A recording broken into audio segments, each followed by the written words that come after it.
Done a terrific job. Well, England's back to 1-1, but for two of their players it was very differing stories. For Dominic Cork, a dream debut. For Mark RAMPRAKASH, a pair, a bit of a nightmare and a return to county cricket for the rest of the season. Yet at the end of that season, these were the two men at the top of the White and Mackay rankings. Simon Hughes tells the story.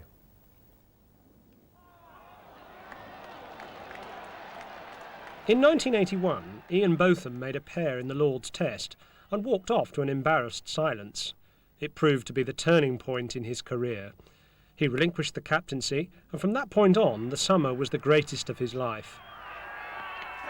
That's it this time. He's made sure he's taken 5 wickets, he grabs the stump, and another memorable victory for England. Since then, no recognised England batsman has suffered the ignominy of a pair at Lord's until this summer. Mark RAMPRAKASH was the unlucky victim, and his sad plight even prompted a comment from Ted Dexter. I always think of myself as an absolutely brilliant coach, and if somebody's only got to come to me and I'll sort out all their problems, you know. Mark RAMPRAKASH, if you're listening, just give me a call.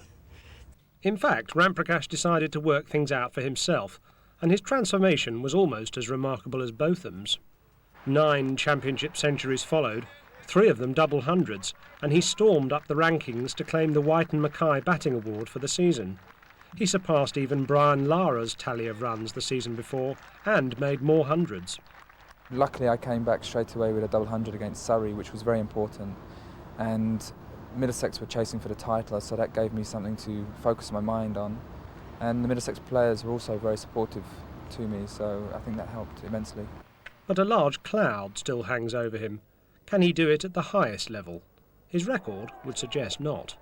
When you come into the England team, a lot of the time you don't really know many of the players that well, so there is a different atmosphere, and quite often I've not really remained in the team that long. It's a different sort of pressure going into Test match cricket, for sure. I mean, that's undoubtedly the case, but you know, I've got to try and come to terms with that.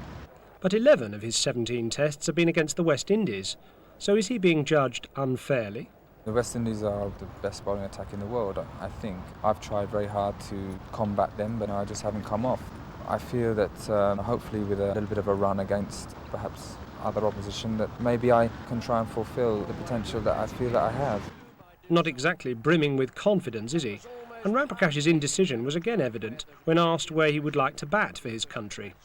In the middle order somewhere I think would be a good place to start. I mean, other countries tend to bring in their young players in the middle order around 5 and 6 and give them a run. And I think that's probably the fairest way to do it, and that the senior players will then step up a position until those other players begin to sort of feel at home in the team and play Test cricket. I mean, we've seen that with the West Indies this year, that Chanderpaul has come in at number 6 and managed to fit in there quite well, and I think that's probably the best way to bring in young players. I mean, unfortunately I've been in and out a little bit. I batted 3 in the West Indies, which I was pretty much surprised at that decision. Here he goes. That's 50, it's a nice way to get it. In his favour is the fact that he's made 2 Test 50s against Australia, both on the type of harder pitches he's likely to encounter in South Africa. And Mike Gatting, for one, believes he now has what it takes. I still think technically he's certainly the best of all the youngsters, without a doubt.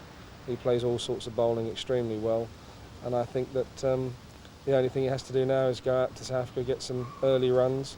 Hopefully in the first Test match he'll get some runs, and then we'll see the Mark RAMPRAKASH that we have seen at Middlesex throughout the summer. Whether or not you're convinced by Mark RAMPRAKASH's claims to an England place, there are few who would not now have Dominic Cork in their team.